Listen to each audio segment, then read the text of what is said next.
Hello and welcome to Of Course It's Miracles, A Course in Miracles. This is your December energy report. I'm your host, Candace Johnson, and I just want to say shout out to all my new followers. Thank you so much for being here. I'm loving you guys' comments. I'm going to be answering more of them when I'm done with this. I am obsessed. I just want to thank you for all of your support and do a quick intro just in case you don't know me. Get to know me, okay? So first off, I am a multifaceted entrepreneur. I do a lot of stuff, okay? So I am an intuitive, I am a channeler, I read the symbology of astrology, I Ching, human design, gene keys, and tarot. I read everything from a quantum perspective based on energetic patterns. When you come to these astrology energy reports that I do monthly, it's a breakdown of how the energy works from this Christ consciousness quantum perspective, okay? As in, there is a light choice that can be made. And my mission is to really help you fulfill your mission by showing you the energy that is allowing you to evolve on your journey of wherever you're trying to get to. Now, when I'm doing this for this energy report, what I'm doing is looking at the transit report in astrology, which is, let's say, 30 degrees of a house in astrology. There are 12 houses. I look at where the planet is and the aspects, and I read the energy of that through my intuitive channeling means. And then I break down the I Ching human design and gene keys, which is 6 degrees of the astrology. It's broken down in 6 degrees of the circle. So it's like you get this quantum view of the energy, this larger perspective. And then we kind of zoom in and look at it from a 6-degree angle. And then we zoom in even further and look at it from 1 degrees with the Sabian symbols. Sabian symbols are just another modality that uses kind of like key statements and images to break down the energy that we all experience, okay? Now, if you are looking at this report for the first time, that's what I'm doing. If you were to hire me for a one-time reading, I use all of these modalities at once. So you get your astrology, especially your transit chart, where you are right now and your divine timing, what's happening. Then we look at your human design, and that's the energy and your blueprint of how you activate and how you move in the world. And then we look at the gene keys, and those are the shadows or the life lessons you came here to see through the end of and make the light choice on. And together, I think that they really hone in on who you are, why you came here, and what you're doing. That's why my sessions are 3 hours long, because I take a week to prep, I pull all of your information, and then we really bang it in there and go over every single thing that we can so that you can leave feeling empowered, ready to make the light choice. If you were to hire me as a consultant, I have 7 years of consulting experience. We do that same session. You get a physical copy of all of this information in a book that you use with our sessions every single month. And what I do after we have that large session is each month I keep you to your goals. We go over the next transit report. I am like your little pocket oracle that you have on your side to help you fulfill your mission. When I'm not doing that, I am the owner and formulator of Luluti Skincare. We do topical skincare, body care, and herbal remedies based on ritual. And our goal is to help you heal from the inside out, which is why we really focus on the herbal remedies and the rituals so that you can really glow from the inside out to shine as you are meant to on this divine plane. I'm also an author, and I have a new book out, and it's called Manifesting with Collage. I have this book here as a giveaway with some other giveaways here that I'm going to announce at the end. But if you want to buy my Manifesting Collage book, it's all about manifesting. It's got fabulous images that help you lay out your life. You can see there's a theme here. I'm trying to help you get it together. You can find all of this information in the description. I have 2 master classes coming up. One, we're doing the astrology for 2025. We're going to go over all of this plus tarot. Going over monthly themes for each month from January till December. I'm going to try to make it as personal as possible based on your rising sign. That's coming up at the end of the month. And I have Manifestation Mastery. I have a course coming. This is a workshop for that course to teach you everything that I can about manifestation from my quantum perspective and how I see it in the universe. It's not like anybody else, okay? So if you'd like to join those, you can find those also in the description. Let's get to it. We have a lot to cover. I am determined to get through every single Jafar Bhaskar image before anything else. So like I'm going to go over every single image that we haven't covered yet. to break down the symbology of the sun's energy this month. So this month we're going over Sagittarius. I'm obsessed with this image already. But before we get into it, I kind of want to talk to you about the sun's energy, okay? So if you were to think of a house with many rooms, and you can think of your natal chart like that, it has 12 different rooms, okay? Where the sun is like where the light is on in the house. Everybody's focused in that room for that moment. It's a breakdown of that time. So where your sun is currently in your transit chart is going, and for everyone, it's in Sagittarius, but what house that's in, it's going to give you an idea of your theme for the month and where you can expect the most dynamic transitions, okay? Now, if you were to go in and look at your transit chart, and if you need your transit chart, if you sign up for Hi Candace, you can get, there is a place to go to download your astrology for free. We'll also have that in the description. Also, you get 20% off Luluti skincare products. I forgot to mention that. That is in the description, okay?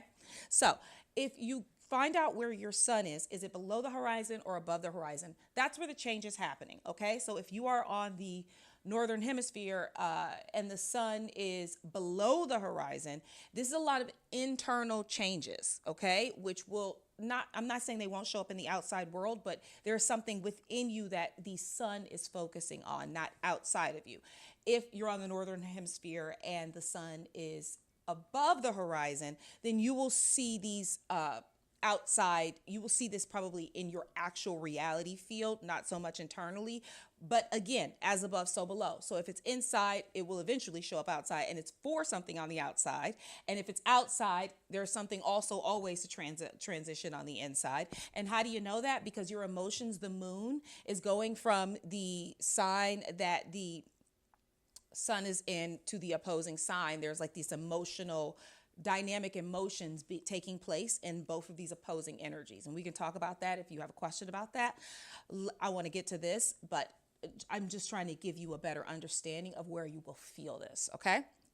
So let's talk about Sagittarius and this image as a whole. Now, one thing that they say about Sagittarius that I like is, I have this quote here: Sagittarius, being a fire sign, is a transforming energy. Being also a mutable sign, it is energy moving in a spiraling rhythm. Indeed, civilizations develop as a spiral through the activities of individuals whose creative destiny repeats itself according to a definite spiralic process of constant refocalization. I don't know if refocalization is a word, but it's not my quote. It's by Dan Rudyard. The Zodiac as Universal Matrix is his book. So let's talk about this. Sagittarius is a transforming energy. It is the last of the fire sign. It is the oldest of the fire sign, okay? And it's a mutable energy. So there is like this dynamic change that's happening, but it's more like an internal spiral. It's like self-contained within this boundary, okay? And as an individual, okay, your creative destiny is like, there's so many ways that we create in this reality. Don't think just hobbies. Think the literal everything around us is being created. And it's like we're all in these spiralic fields working on this energy, almost cleaning up or smoothing out the curves when we come to Earth. And some of them we're hitting over and over again, trying to get them just right so that we evolve in the right way. It's like, and having to refocus on that spiral, because sometimes we get like off kilter a little bit. It's all about finding that right alignment to achieve what you actually came here to achieve, to be able to live your highest, best, most natural rhythm and self. And that is really what Sagittarius is all about. So we're going to delve into the many aspects of this image so that you can understand that more. But I thought that was a really good explanation of this energetic spiral. So first thing you're going to have to notice here is the centaur, okay? He is the man / beast, and Sagittarius is always going to be holding that arrow, pointing in a direction, going in a direction, hell-bent on getting there, okay? Now, the centaur represents evolution of man, going from this animalistic nature to this higher evolved being, but not forgetting your roots or where you came from. The reason this is so important for us to cover Chiron is because the centaur that we know is the god Chiron. And this is very much connected to that, okay? Now, centaurs are a rowdy bunch. Anything you know about Greek mythology, they are a hot mess. They do not care about their human, right? Nature, their light rainbow body. They're all about the beast. They like to get wild. Chiron is the exception to that rule. Chiron is the healer asteroid that is currently retrograde in Aries, okay? And Chiron's job is to bring up these deep wounds that we have and heal them. And he is a healer and a mystic, and really we will delve more into him as we talk about this, but I just need you to know that that's who this guy is, okay? He is the Chiron version of energy. He represents this beastly nature with this evolution of, that's why the arrow's pointing up and not down, of trying to reach the highest ascension that one can within this lifetime. Okay, so that's the energy we're dealing with.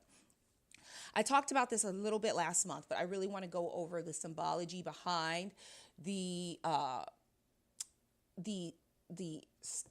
I can't think of the word for fire, water, air, earth, okay?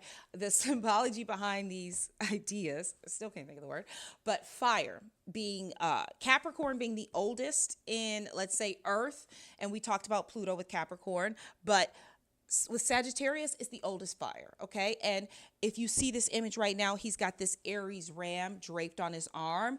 He's evolved past his quick fire nature, which would not work well for a Sagittarius, but works well for an Aries. Okay, so let's talk about this.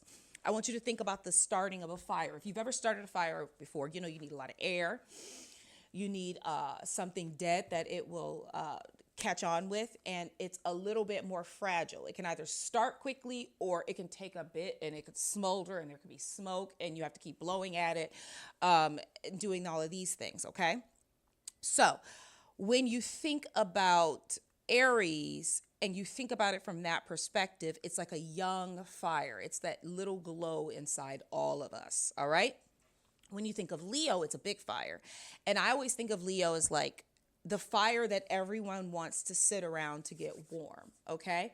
So it knows who it is. It's big, it's bold, it's there to cook the meat and warm the hands and the feet, and it wants to be admired for being this great big fire, okay?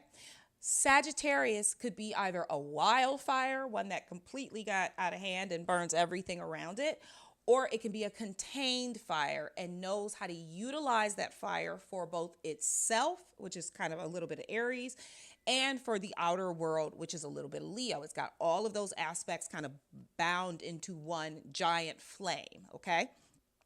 So it's learning how to stoke your inner fire so that you can shine so bright that you serve as the inspiration to yourself and others, knowing the light inside of you and how to use it. All right. That's what this energy is representing here. Now, one of the other things I want you to notice here is that if you see this godlike being leaning on an eagle in the top of this image, if you're on the podcast, then there's a godlike being leaning on an eagle, in the clouds, and pointing out to light the arrow of Chiron, okay? So this is not your fire. This fire is not contained in the human body. This is your higher self. Your mission on earth was given to you. You didn't create it. You provided the material and the blowing and the stoking and the adding of things to make the fire bigger, but that fire is larger than you, and it came, and when it's going to light, it's when it's the divine timing. And this kind of represents that this fire came from God. You can call it higher self, you can call it the most high, you can call it the universe. You just know that it is outside of you. It belongs to your soul, which is the initial fire. All right. I personally love this because when you realize that this fire doesn't belong to you, it's a lot more sacred. you hold on to that responsibility different because you're like, well, is it mine or is it not mine? If it belongs to you. If you know it came from source, if you know it came from your higher self, you hold that flame from a different perspective. It's a lot more fragile for you. It's a lot more important for you. It's a lot more sacred. You have been given this fire to tend to shoot and aim in the right direction, okay? Archery is the name of the game here. We're going to talk about that next. But I want you to think about this. Your mission is divine. It is sacred. You came with it. You didn't really create it, okay? You got to kind of mold it with your personality, but that even came with you. And if you start thinking of it as sacred, how do you act? How do you move towards your goals, okay? Now, one thing you also need to note is the position of this guy, okay? Now, before we get to the archery part, the position of this guy, his chest is kind of out and his torso is really exposed. And that's all about the belly. It's about the ego. Now, again, remember, ego versus higher soul, higher self, higher purpose. You can combat those two things or you can work with those two things, okay? So the ego serves a purpose. You came in with this divine personality that allowed you to get what you needed, okay? It's your pizzazz, it's your jazz, it's your how you speak, how you inflect, your personal style. It's when we allow the ego to be all of us without recognizing that there is more of us that we have a problem, okay? It's not real, though. It's an illusion. It's the package it came in with. It's like you can drive a Porsche or you can drive a Saturn or you can drive a Bentley or you can drive a Jeep Cherokee.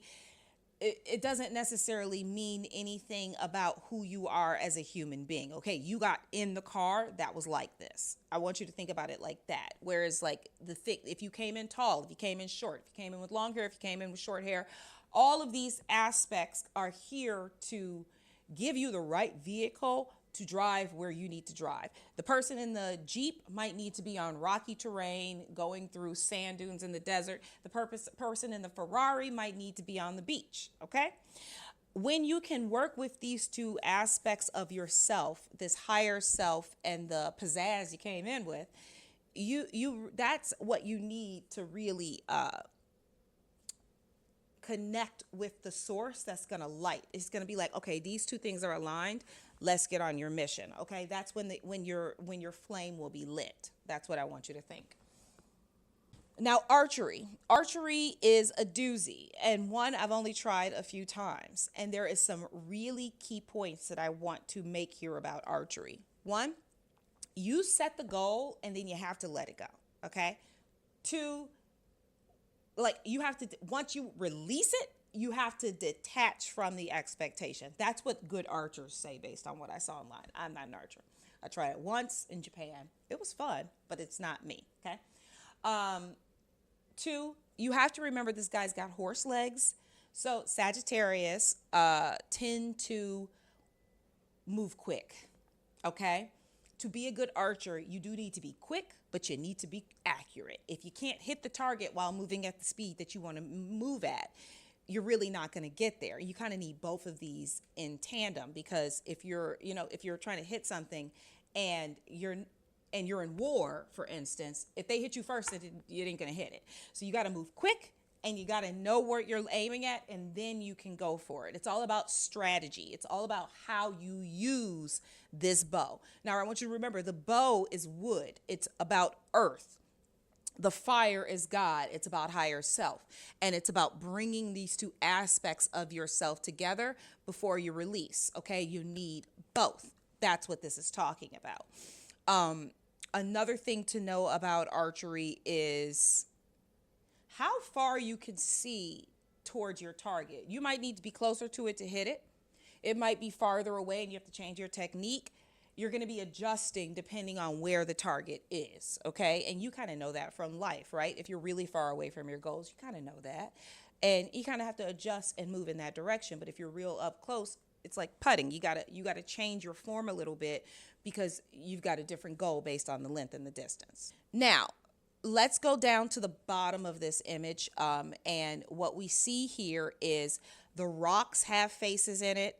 which is, I'm going to talk about a little bit about that. There are nymphs and goddesses and little just like fae scattered about in the greens. And then you've got this unicorn down here, which to me is like a magical beast. Okay. So the unicorn, in my opinion, is a unicorn and not a horse on purpose. A horse to me would be a little bit more beastly. A unicorn comes from source and it's like a fifth dimensional being or a seventh dimensional being. It's not from earth. It's a lot more spiritual and mystical than that. So there is this divine connection to the earth goddess, to Gaia, okay? And all of the creatures that live on earth. There is a celebration of the beast when done right. We are earth beings. We are made of her just as much as the source. Our flesh, our avatar is made of earth. It's a divine collaboration, okay? Now, I don't know about you, but I have the gift of sight. And one of the things that I notice constantly when I'm out looking, just paying attention and kind of like utilizing my third eye, there are faces everywhere. There are faces in the trees. There are faces in the clouds. There are faces in the dirt. If you stare at something long enough, you will see a face, and it's fascinating to me. Even your tea or your coffee, even the foam will form a face. Make a connection to something and look at the face that forms. It's going to be like, it's amazing. There is life. Everything in this environment is alive. Everything, every single thing, okay? It's all atoms. It's all alive. It's all movement. It's all conscious. It's all here working for you. You created it, and it's kind of reflecting back to you constantly. It's a magical place, okay? Now, another thing that I want you to note about this is just like the mystical nature of Earth. Where are we losing our connection to Mother Earth in this time right now when we feel so disconnected from our current realities, right? How can we keep our alignment with Mother Earth without having to be in the 3D world of the Matrix, right? And like this genuine connection to this place that is hosting us just for a little bit, while we go on this sacred journey, all right? And where can we find appreciation for that? That's something I want you to think about. Now, when you zoom in to this section on the rock where it looks almost like a clock, it looks almost like a temple to me. It looks almost like a doorway to me. It's a wooden framed image. And if you can really see at the top here, there are sigils there with Jupiter. And on the two corners at the bottom of the image, there are sigils there too. These are all connected to Jupiter. Now, I looked this up earlier and I'm going to go over it. So let's go over each section of this image. So first thing you've got is Bethor here. That's the word. If I'm pronouncing it wrong, sue me. What am I going to do? Okay. These are all attached, again, to Jupiter, the planet of expansion. So, Bethor governs matter linked to the expansion, abundance, authority, wisdom, justice, spirituality. Okay, so that's what this sigil stands for. It's all about the expansion and abundance of Jupiter for the collective, not just for you. Sagittarius is a lot about more than just the self, okay? So if you see the word Zedek is a Hebrew word meaning righteousness or justice. It is the core concept of moral integrity, ethical behavior, and social responsibility. So I want you to think of expanding those aspects, okay? So abundance right now isn't going to expand if it's not ethical or moral. You can kind of smell the bullshit of everybody selling everything to you at this current time, okay? And if it doesn't feel genuine to you, you're not going to connect with it. We are looking for heart-based connections in this moment in history. That is the evolution that we're going through. And I think this has got a lot to do that. You will be noticing that, especially around the holiday season. With the holiday season being here, everyone trying to sell every single thing to you because it's a lot about material possessions. They've completely taken out any meaning of whatever else it could mean. There is this level of abundance meaning something different to us as a collective, and this social responsibility and this ethical nature that comes in with that idea, okay? It's all about expansiveness, generosity, and fairness. Then you've got this archangel Sachiel, and then you've got intelligence and spirit. So that is all up in the Sagittarius energy. I really like that energy, and I really like that explanation of just this expansive, abundant, collective, intelligent energy looking to bring you more in this reality based on kind of from a perspective of justice again. That word keeps coming up for us, where some of us have been working really hard trying to get to something, trying to do something, but we've been trying to do it right. We haven't been trying to con people. We haven't been trying to do things unfairly. We've been trying to follow the right strategy and the right protocol. And you see sometimes people who you know aren't doing that, and it doesn't feel just. There's also this feeling of dishonesty in the current environment of like the foods that we eat and the things that we acquire, and like they're saying it's one thing but it's really another. That's kind of something that is going to be, I think, minimizing as this heartfelt connection of the collective is building. We're going to be looking for more for what we participate in, purchase, activate with, etc. Okay. Now, when you look down in this little box that we see here, you also see the Knights Templar, that cross, okay? Now, I want you to see how this cross is shaped. It's not like a thin cross. The ends are expanding outward on purpose. Now, this cross represents the monk and the warrior. And this is a very interesting thing I want you to think about because I've been looking at this lately. I want to say that there is, to be on earth, and to be a light worker or someone who can see there's more in the field, right? Excuse me. You've got to notice right now, I don't know if you do, you got to shore up your argument. There's a part of you that has to be the warrior. And shoring up your argument is not fighting. It is being able to discern what to say with a level of integrity, not necessarily to sway the other party, but to allow you to feel as if you are living and existing and breathing and emoting and verbally saying how you actually feel about something. This isn't a time where I know I find myself in scenarios where I stay tight-lipped when I know other people don't necessarily believe what I believe. And they look at me for an opinion, and I don't want to necessarily express something that is going to trigger. But I think what I have been realizing lately is that I'm no longer able to do that ethically.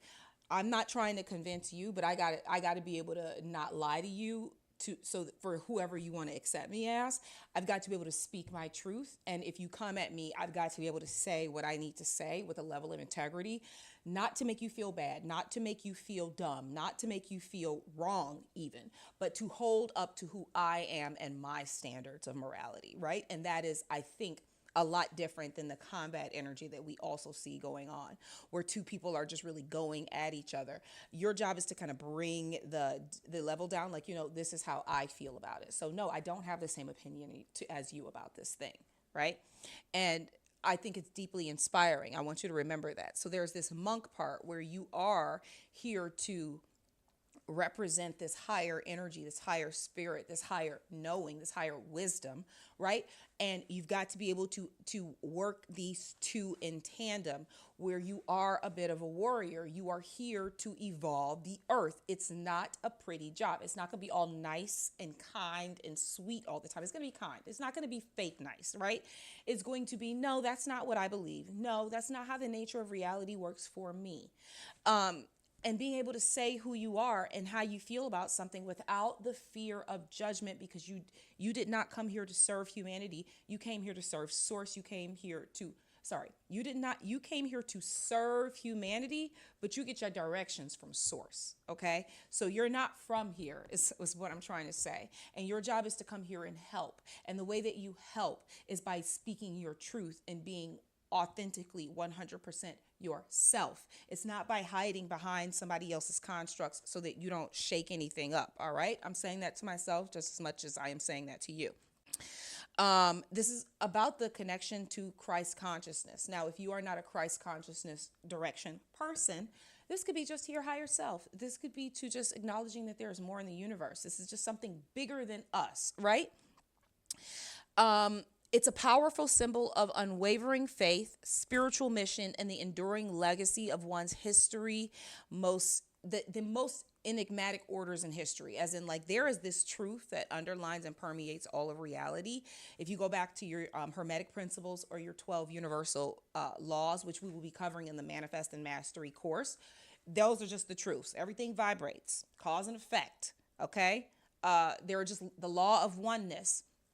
We have to hold these principles steadfast because those are the principles, all right? I want you to note that there is the Sagittarius arrow sitting on top of this cross, and it's got four sides, and even just like I don't know, you call it the wings of the arrow at the bottom of the arrow, those parts that allow it to fly further, and it's pointing up. This is like a clock to me. This is like divine timing. This is like evolution now. This is about this doorway, showing this Christ consciousness and saying the time is now.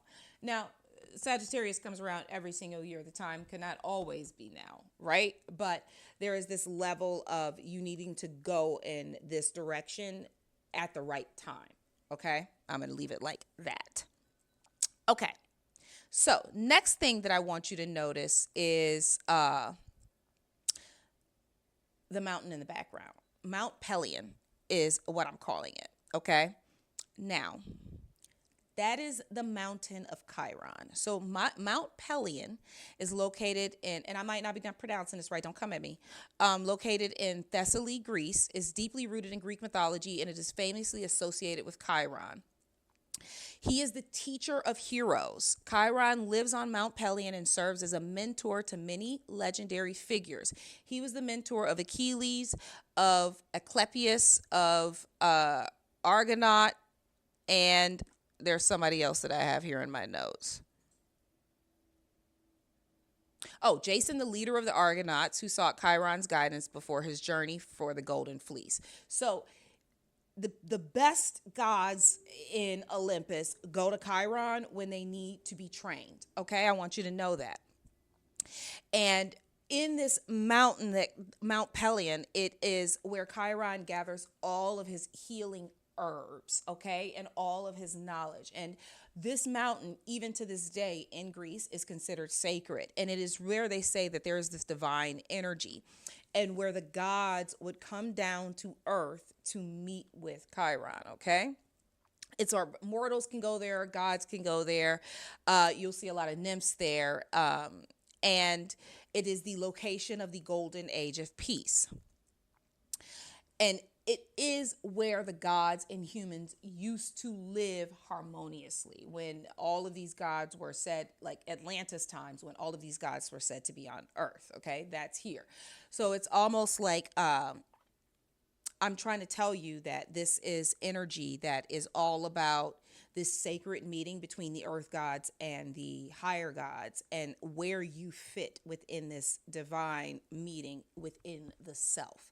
As in, you are earth, you are God acting on earth, and this is a converging of these two energies that allow you to evolve and kind of like really see where your goals are, where you need to shoot, all right?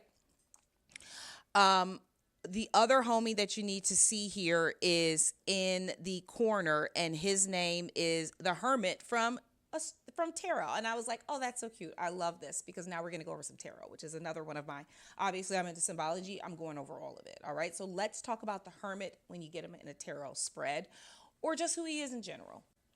So the Hermit, and I've got 3 spreads for you to look at here, because they're all a little bit different. But the Hermit and tarot. In the traditional tarot spread, you've got the Hermit holding a staff in one hand and holding a lantern in the other hand and looking down. He's on a journey of wisdom, okay? Point blank, period. That's the Hermit. The Hermit goes inside of himself. He is he's at home reading all his spiritual books, listening to his spiritual podcasts, watching his spiritual YouTubes, meditating, and really trying to figure out what the heck the universe is all about. That is the hermit energy. It's an archetypal energy. We all have experienced a level of hermetism within our lives. If you have not, then you shall. And it's all about getting to that higher plane of wisdom, okay? Now, the next card I have for you here is from another deck, the Hermetic Tarot. And this one is the Hermit a little bit different. So above you, he's got this lamp that is lit by God, just like this arrow is lit by God. He doesn't provide the oil for this lamp. The source does, okay? He is sitting on the cosmic egg of reality, almost birthing something new within his experience. And then you've got this wheat flower that's at his feet. That is all about abundance. It's all about wheat is another one of those things where you can plant it at any time. It's always going to come up. And when it does, it sprouts. That brings back to me Demeter, the idea of harvesting your abundance, and Virgo energy, which is this connected to Virgo and Mercury energy, all about knowing how to be connected to source and knowing how to organize that cosmic energy to get what you want, okay? Wrapped around these two planets is this snake, and this snake represents higher wisdom, evolution, shedding of oneself and being reborn again. Behind him is a plant sprouting, and again, it's like he's coming up with something new, and he sits here talking to God. He is getting downloads, and that is what is the point of being a hermit. It's like the moment you quiet your mind, all of this new information comes in. Now, the last one I have for you here is my favorite tarot deck right now. It's the Invisible Tarot. And the Hermit is represented to me in the best way. There are clouds at the bottom of this, and then there's a mountaintop, and then there's the light at the beginning of the mountain. So you see how this mountain in this image from Joffre, he didn't have this Invisible Tarot. He's dead. And this hermit image kind of comes back to this idea of this higher knowledge, this place where all of the information lies is outside of us. It's our higher self. It's in our soul. It's not necessarily in our body. We bring it in. And this higher wisdom and the top of this mountain is where all of this energy or information or potential energy lies that we then bring into ourselves. One more thing that I want to mention here is that if you look at a natal chart, the ruler of the house that Sagittarius rules is the 9th house. Higher knowledge, higher wisdom, connection to source, how you see God in everything, your belief system house, how your belief systems show up in the world, okay? What you truly believe and how you act on it, okay? The wisdom that you develop through international travel or what you learn, that is that energy that we are getting at. So we've got this man beast getting comfortable on earth and knowing that you are a soul and a body, utilizing the light that the higher self gave you on earth to get to your mission, using earth, okay, to point it, shoot it, aim at it, shoot it, land the target, after having acquired this wisdom and knowing that it's about something bigger than you. And then if you see at the top of this image, you've got these gods and goddesses. Just like you have the nymphs and the unicorns below, you've got these angels and these goddesses and gods whipped in the clouds above, sitting with source. Now, this could be Zeus. This could be Uranus coming in, lightning strike, hitting the wand. It could be all sorts of inspiration. It could be higher self. It could be God himself. It's all about this higher version, which is what the ego represents, being up high and looking down, seeing everything from this larger perspective. That's the key here, guys. Learning to get out of your own way, learning to get out of your belief systems, learning to question your belief systems, and seeing everything from that larger perspective is what is necessary to evolve. You don't pick a side. You have no sides. You are not from here. You don't pick a side. You have no sides. You are not from here. You watch everything play out and make moves based on what's in front of you currently, okay? And these gods and this is what it's everyone's watching. They're all here watching and waiting for you to achieve this mission. That's how I'm going to end this portion of everything. Okay, we're going to add in a word from our sponsors. We're going to come back.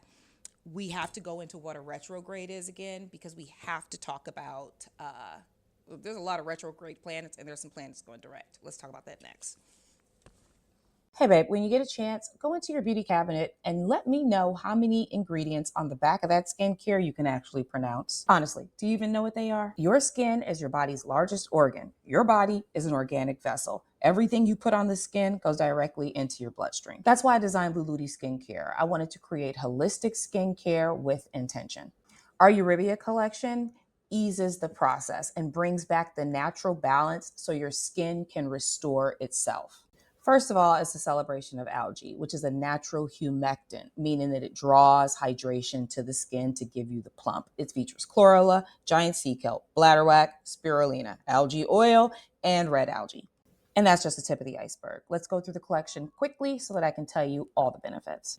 Our massaging facial soap bar strips dirt, not moisture. It's a hydrating cleanser made in the shape of a dome. This soap bar is like a gua sha, so it's circulating the skin as it's cleansing it. Our AHA treatment is a weekly detoxing mask, perfect for getting all the gunk out after everything that has come in contact with your face all week long. We use all natural acids, Dead Sea mud, Dead Sea clay, chlorella, excellent at detoxing. All of these ingredients actually draw out impurities from the skin.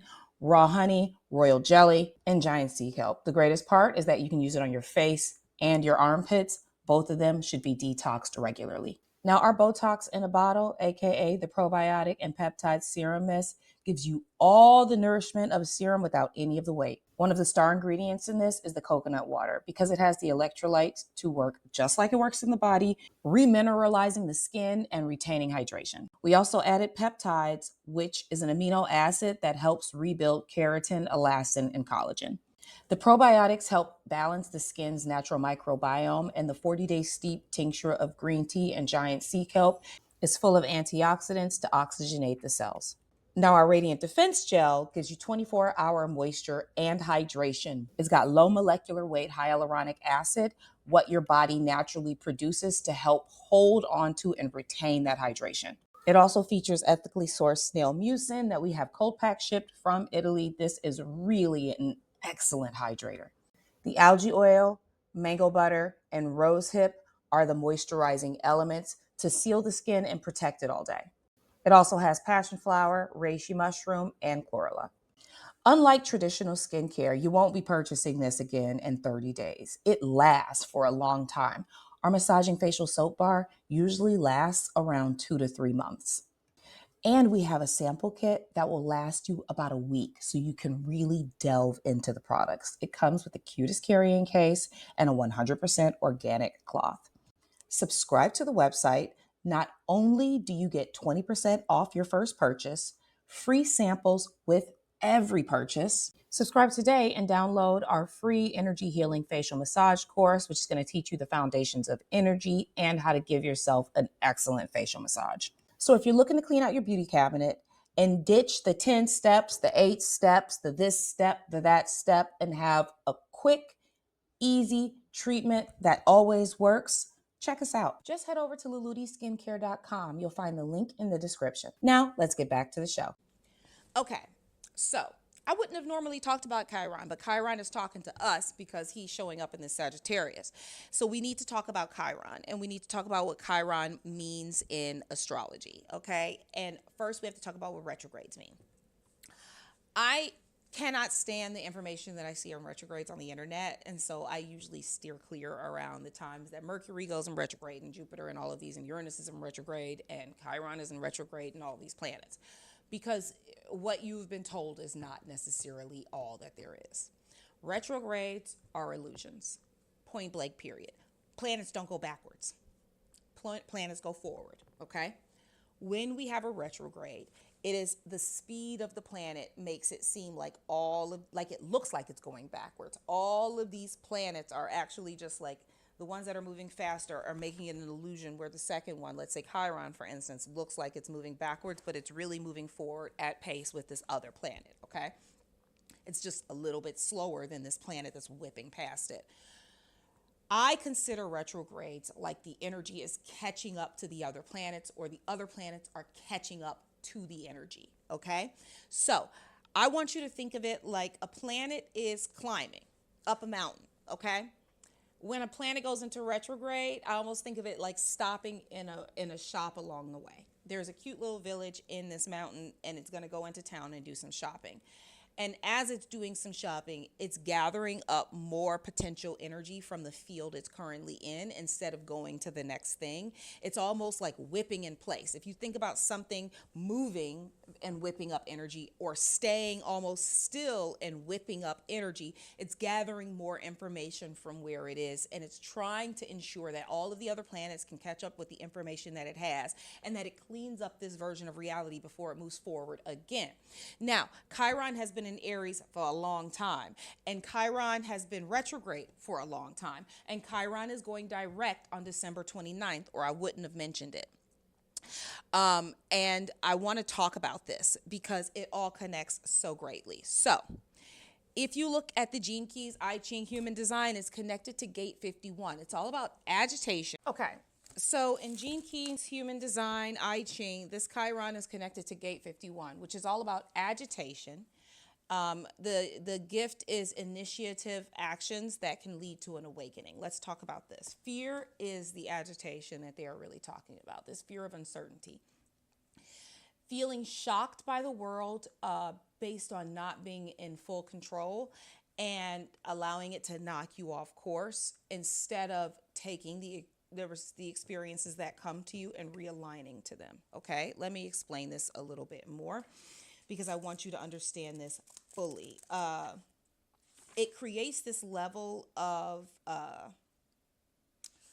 you either become too cowardly and afraid to leave your house because you think something terrible is going to happen, or you become hostile, and because you think that someone has chose against you, and because you're in a state of fear, you're led to attack.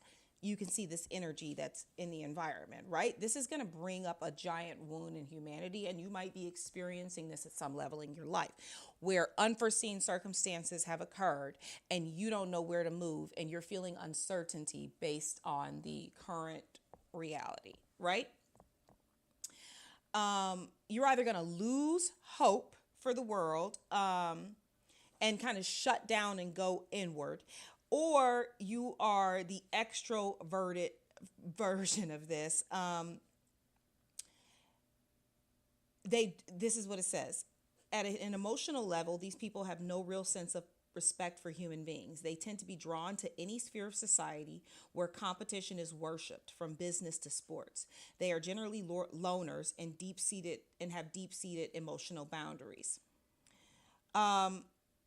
It's a reactive nature to agitation where they provoke hostility in others, but without any real agenda there.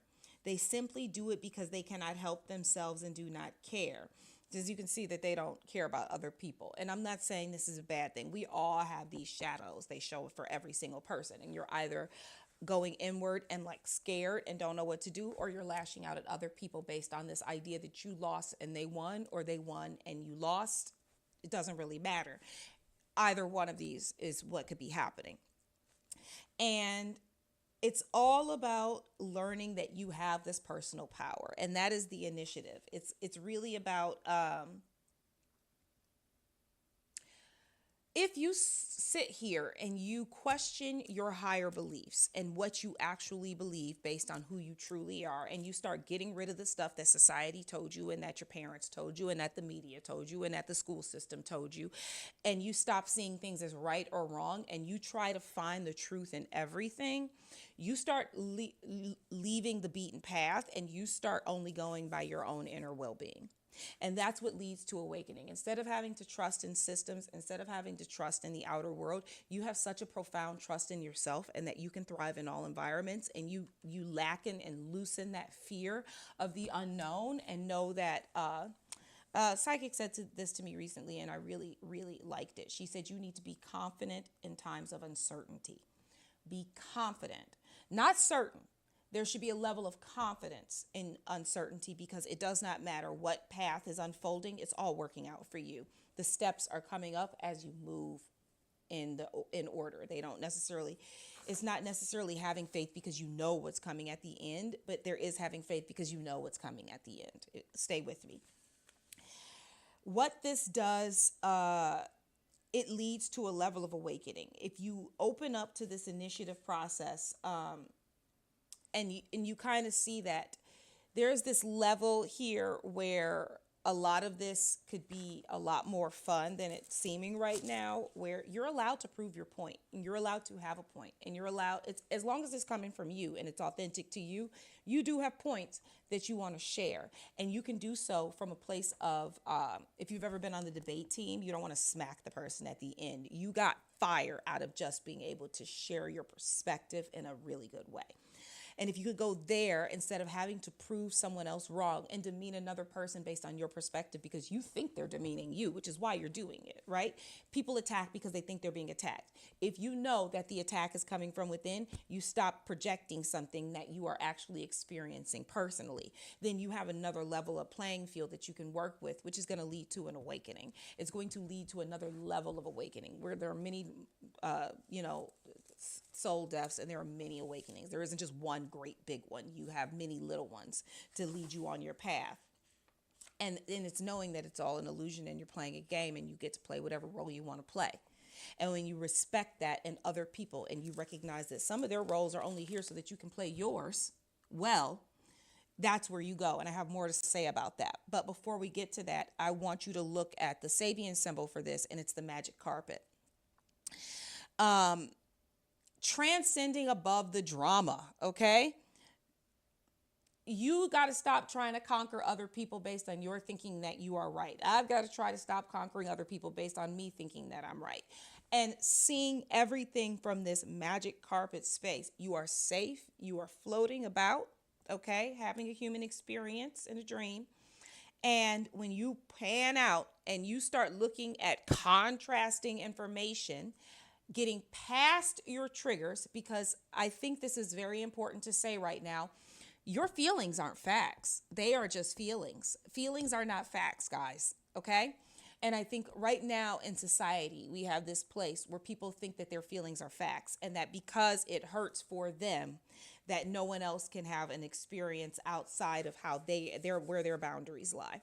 When you step back and you see the entire picture as a whole, and you start looking for the chinks in the armor in your own belief system, and then you start looking for the light in other things and seeing if you can see another perspective, not so that you can jump from one side of the pool to the other side of the pool, but for you to say, you know what, I respect that you feel that way based on your perspective. I can see how you could feel that way. It's not my belief system. And then moving on with your life, okay? Instead of trying to make someone else feel bad about their decisions, if we see it from this higher view, we can say, you know what? I can see how you could see that, but it's just not for me. And why is that so wrong in this society, right? Instead of, you hurt my feelings. This is damning to me. Your feelings are only contained within your body. You're the only one in charge of them, no one else. If you allow other people to manipulate your feelings, you are being controlled by another person. You are in charge of your feelings. All of your emotions belong to you. No one else gets to come in and turn them on and turn them off. That's all about you. You determine what is going to upset you and what is not going to upset you. If you don't want to be upset, don't be upset. You can start seeing things from this perspective, and then other people can't play you like a fiddle. But when you allow other people's ideas, beliefs, determinations, agendas, opinions to determine how you feel, you didn't let that person in too much. That's not their responsibility. What other people think about you is not your business. What you think about you is your business. And if you start looking and seeing where other people think something of you, and you see where those triggers are, take them inside and see where those triggers are in you, because you feel some certain type of way and it's making you react instead of respond. Remember, reacting is acting out the scene, going through the loop, playing in the game from a place of just doing exactly what you, without thinking, acting out. Responding is being responsible in how you respond. It's a level of control in who you are and what you stand for and what you believe about yourself and the confidence you have in yourself in this higher place of where you know you fit into the universe. Then you have a response to someone. It's not a reaction, okay? Those are two different things. I want you to pay attention to that. Now, remember that Chiron is in Aries. Aries is all about I am. It's that little spark of fire, okay? And Sagittarius, with the sun being there, is saying, and remember, Aries, Sagittarius, Leo, all of those energies right now are activated because the sun is in Sagittarius, is activating all the fire. Who are you? Who are you? Okay?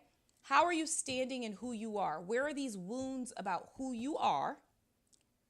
Okay? And where do you feel like someone else is attacking them? You are attacking yourself. You need to go inside and see how you actually feel about yourself and bring up that confidence, because you are a divine spark having a human experience, and start questioning these things that are triggering you. Where are they coming from?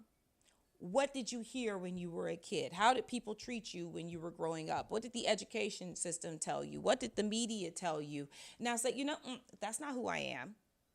I am this. And proclaim it for yourself. You get to be whatever you want to be in this costume called Earth, okay? And you have to do so with the level of integrity, conviction, and standing on your own foundation. That Sagittarius stands on a rock, baby. He knows who he is. I'm beast, I am man. So who are you? Who'd you come here to be? Be that person. Be it so authentically, you never, ever, ever have to explain yourself. They can just see it, okay? That's where I want you to be with your energy. That is the energy of Chiron, which will be going direct December 29th. So that agitation, try to turn it into an initiative to say, you know what, these areas that are bothering me, I'm going to investigate them for myself and see how I actually feel about them, so that I can loosen the trigger so that someone else cannot emotionally manipulate me. That's what I'm asking of you, okay? That's all you need to know about that. Next thing we're going to talk about is I'm not going in order because these things are happening all month long. Everything is going to be going on for the entire month. The next thing we're going to talk about is Jupiter squaring Saturn. Now, the ruler of Sagittarius is Jupiter. They work together. That's why we're talking about Jupiter. Jupiter is in Gemini. Gemini is all about communication. Gemini is a very young air sign. Geminis are talkers, okay?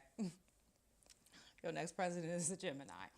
So is Kanye West. So I don't know why I felt the need to mention that. But let's talk about this for a second, because Jupiter is expanding that Gemini energy. And if you haven't noticed, that communication is going up. There's a lot of talking going on. There's a lot of information in the field. Now, information in the form of communication comes in every single form that is your senses. You see something, it's communicating something to you. The color of something is communicating something to you. The sound of something is obviously, if it's talking or if it's making a sound, it's communicating to you. The taste, the touch, the whole thing, it's all communication, right? That's what we're doing here. We're picking up information from the field and determining what it is constantly. That's manifestation, literally. It is the transformation of thoughts into physical matter, okay? This light field that's collapsing. So Jupiter is in this heavy communication field, a young communication field. I want you to remember that there are two stations. There is the high vibrational station and there's the low vibrational station. What station are you turned into? You could be getting a lot of communication from the field, from source, and it's expanding. Or you could be getting poor communication from the negative field, okay? Now, Jupiter, again, in retrograde, there's this stuck energy kind of collecting all of the communication in the field, okay? Talking about the same shit they always been talking about, the same communication that we've been talking about for 100 years, right? You got to decide where you want to listen. As above, so below. Do you want to turn on the larger, lighter, higher walkie-talkie or the lower one? This retrograde Jupiter that's going to be picking up all of this information in Gemini, expanding the communication, is going to be squaring off with Saturn. Saturn is in Pisces. We've talked about this. Pisces is the womb. Pisces is the soil. Pisces is where things grow. Saturn is the structure, building something new. The only way to build it is how we communicate with it, with these two aspects, this square off, right? And I do astrology in a different way, or if you don't know, I do. When I think of squares, I think of buildings.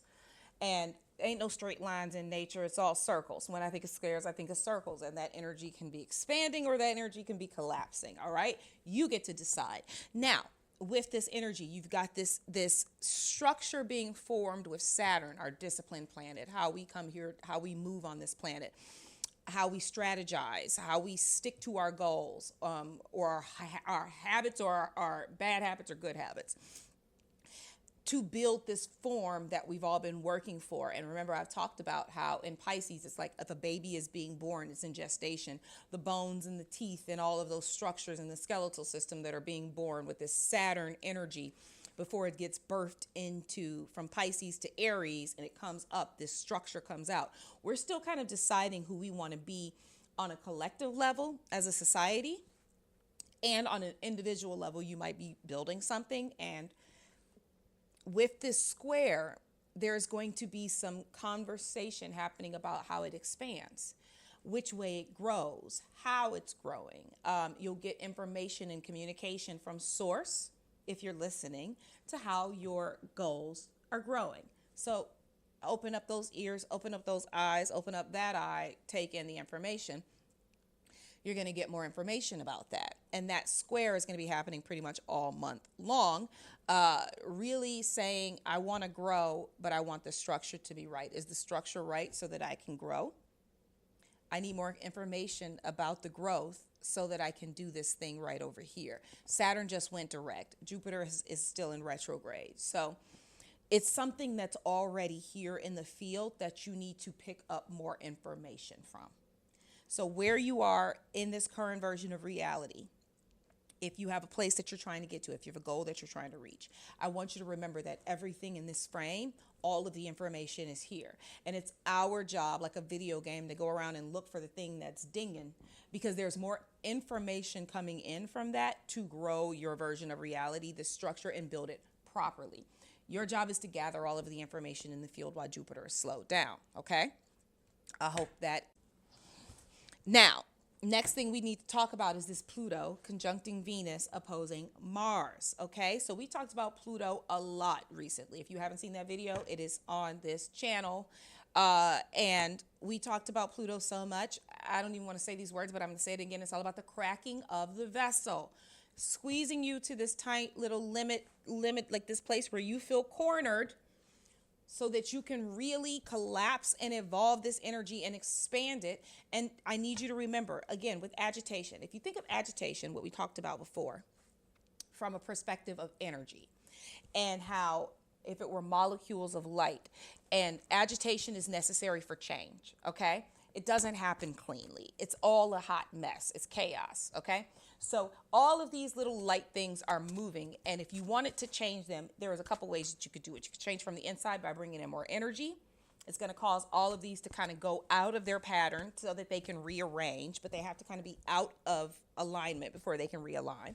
Or something that has to smash in on it and breaks up the pattern. It's going to be that's agitation, out of alignment so that it can get into realignment. That's not a bad thing. Change happens because of something like this. It's a chemical thing, okay?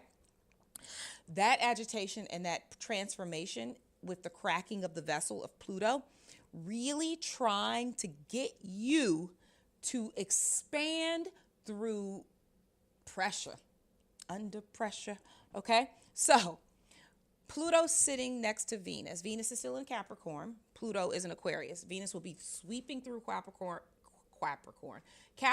through Aquarius all month long. So it's going to go right past Pluto and make some more aspects.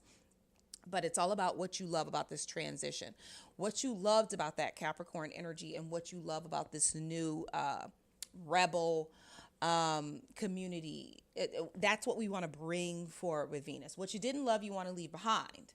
But Venus is saying, grab what you like from here, from a Capricorn, what you like about the climb, what you like about reaching your goals, what you like about this hard earth, these structures you want to keep in place.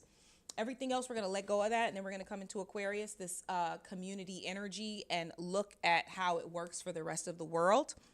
What do you like about this? What you don't like about that? And we're here. Pluto's there to transform it, okay? Now Pluto's going to be sitting across from Mars, and Mars is in Leo. Again, we've got Chiron in Aries. We've got Sagittarius in the sun, meaning Mercury is next to Sagittarius, because Mercury and the sun are compatible. They're homies. And then you've got simpatico, that's what I meant to say. And then you've got Mars in Leo, also retrograde. But Mars is in Leo, so it's drumming up energy in Leo. Leo is all about this creative field, what you came here to create. Everything is a creation, right? bringing some fire, probably some war if you're fighting with people, bringing some inertia, some drive, some passion to that Leo area of your life where you are creating from this drive, okay? So we've got these triggered fire signs. All of fire is there, from the lightest fire to how other people see you and your creative abilities, to this Sagittarius, how you flame up from the inside so that you can inspire the world and how you feel about yourself. All of this energy is being manipulated at the same time for a very important reason. If I see Mars and Chiron and Mercury, I know it's telling me that it's time for me to me, my fire is my higher self. I'm bringing in more of myself. I'm opening up to more of my higher self to come into this avatar to get the job done. Okay, I think that'd be a great practice for you. Open up to more of you to come into the field to play. Okay, now Mars in retrograde again. There's some drive and some passion in this creativity area of your life of Leo, of the I create portion of the chart, or of no matter what house is in, is where you create the most from. It's asking you to draw more creation in. I think bringing more drive to your creation. That could be hobbies. That could be how you move through every single experience in your life, from cooking to dancing to bathing to sleeping to cleaning. Doing it with a level of passion. I think that's going to be very important. Learning how to utilize these moments as a meditation almost, and bringing this level of attention and energy to every single thing that you do. I felt that that was necessary to say for some reason. So Mars is going to be opposing Pluto all through the month and into next month. And an opposition is like Mars is going to show you what you don't like about this transformation that's going on with society or yourself, okay? It's going to show you all the things that you don't like about it. That is not for you to get mad and start fighting other people. That is for you to look inside and see why your opinion matters more than someone else, or why your ideas matter more than someone else. You might come up with good answers. You could do something with that. Or you might decide, you know what, that's my ego. I need to leave it behind. This opposition energy is all about what fits with the community versus what's fitting in your creative life. And when I say your creative life, I mean your personal bubble. So your current reality field, how is it fitting in with the collective? And is there a way for you to transform your collective so that it fits in more? To do this, it has to be incredibly unique. We talked about Uranus energy being all about making sure that you're blooming in the right spots and finding your community and the people that uplift you and make you feel strong and make you feel supported. That energy is doubling down with Mars and Leo. I feel that there is this inertia and this drive to find the communities that are required for you to feel supported through an authentic place that is inside of you that you might not yet know exists, but will be building up more as Mars goes direct.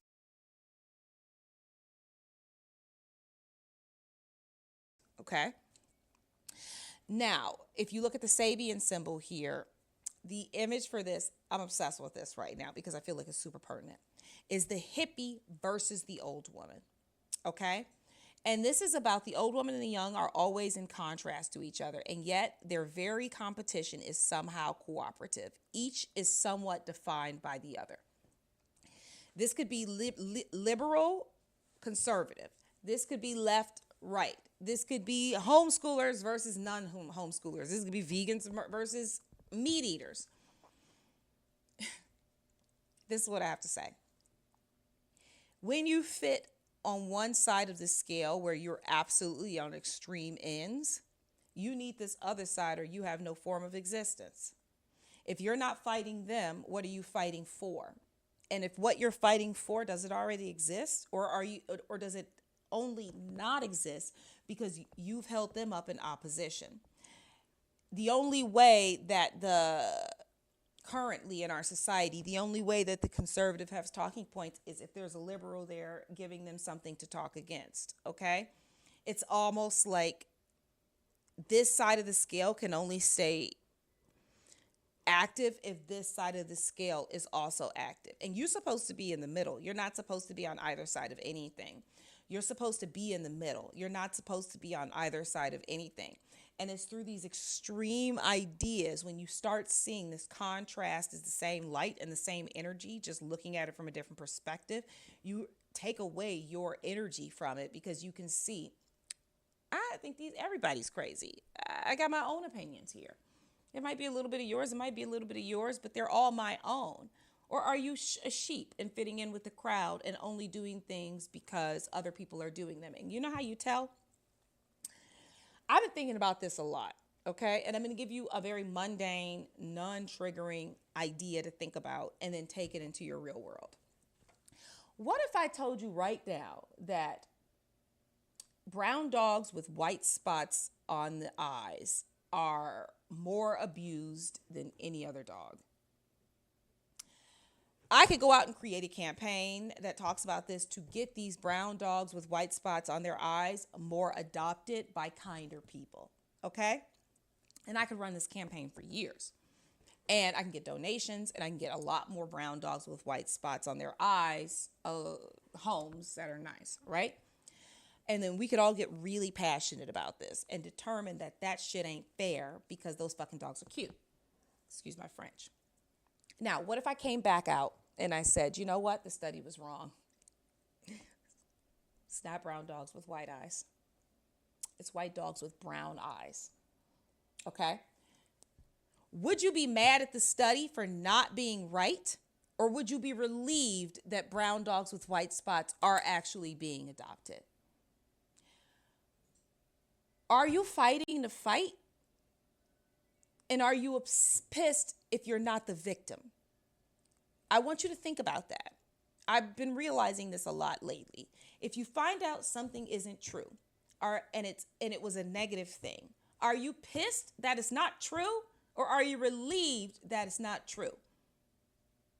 Are you pissed and you don't believe it because it doesn't fit in with your current model of reality, and it forces you to have to question something about your current model of reality?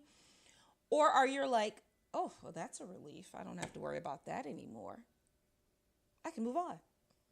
Isn't that where we should be with things? Doesn't that, on the face of it, doesn't that make sense? Or are you looking for areas to play victim? That's my question for you. Because reality is different from the fears that are being brought up in reality. Okay? Now, other than that, there is nothing else that I have to report except that we have a full moon coming up, okay? And I got to check to make sure that I have this information right, and it's in Gemini with Jupiter. You're going to be seeing a lot more of opinions and ideas in communications. Stay high on the walkie-talkie, because that full moon is going to tell you a lot more information.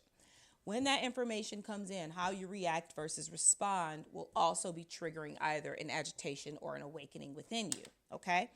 That's what that energy is there for. So utilize this full moon as a testing ground to question your reality, to knock out belief systems that are not going to serve you in 2025. Utilize this full moon to question your reality and your belief systems, to contrast yourself. I want you to become what do they call it when you're on the opposite? It's got something to do with the devil or hell, the devil's advocate, okay? And think about everything that you think from the opposite perspective and entertain it for one day and see if you come out a little bit more like, I don't know, it kind of depends on who the person is and their perspective, or like, no, I have to fight for this. Either way, that's your mission here. But you got to really be honest with yourself and brave enough to go past your feelings, because they're not facts, and be able to transgress your feelings to hear something outside of your belief system, to properly detach it, release it, break it down, pull it out, dismantle it, so that you can go into this year fresh without being weighed down by ideas that do not belong to you. Okay? Now I'm going to mention the giveaway and the contest. Okay? Okay. So I'm giving away a selenite charging plate. This one is actually mine. Here's the other one. This is the last that I had for sale. I'm giving it away. It's heavy duty.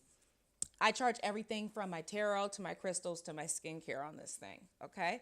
Put it in the moon, but selenite is charging. Do not wet it.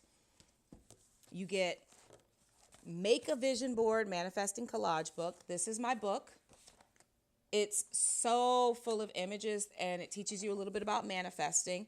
It's a really great book to learn and it's got so much information in it, okay? And you can create an amazing vision board using just this book without adding any other images. It's got so many images in it, okay? Over 1,000 images. And because I made my famous everything balm that I sell on my website yesterday, and I ran out of jars, I decided to put some in bigger jars. And I was like, well, what am I going to do with this? I can give some to friends, I guess. But they buy my stuff and like, you know, my homies be buying stuff. So I was like, I'll give one away. This is like $65 worth of everything balm. Everything balm can be used on everything, okay? It could be a body butter, use it as a lip balm. It's safe enough for babies' butts. It's all organic. It's unscented. It's whipped. And it has got a great texture. So I said, you know what? I'm going to have a giveaway. And I'm going to give away these 3 items. And all you have to do is very simple. Subscribe to the website, highcandace.com. I'll have the description and the giveaway details below. You subscribe to the website. You comment on this post saying you subscribed. And leave another comment. Let me know, you know, your rising, your sun, your moon. Talk to me about what's going on if this is relevant to you. I love your comments. And one lucky person at the end of the month, when I do the next energy report, I will announce the winner there, okay? I am going to be giving away a reading when I do the 2025 report. So sign up for the lives and you can win a reading. They're $350 on purpose. I put a lot of work into this. I go into your chart for over a week. I pull all your information and it's long, okay? So it's really worth it. But until then, you can win this. I will obviously ship it to you for free. When I'll email you at the end of the month and I will let you know you won, obviously. But you subscribe to the website, you leave a comment here saying you subscribed and a nice comment. And that's it. That's so easy. There's nothing else to do. And you get this fabulous selenite charging plate. You get the book, which you're going to really love. People love this book. And you get the balm. I mean, I thought, how cute is this? Okay, so you get a little bit of everything that I do. And I'm excited to send it to you. All right. Other than that, you'll hear from me in 2 weeks. I don't really know what we're talking about next, but I think we're talking about how to know you're talking to God, how do you know you're talking to Source, how do you know you're talking to your guides, etc. And that is where we're going to come from with some exercises to help you enhance your hearing. And other than that, I hope you have a fabulous month. Let me know what you think, if this energy is resonating with you. Until then, and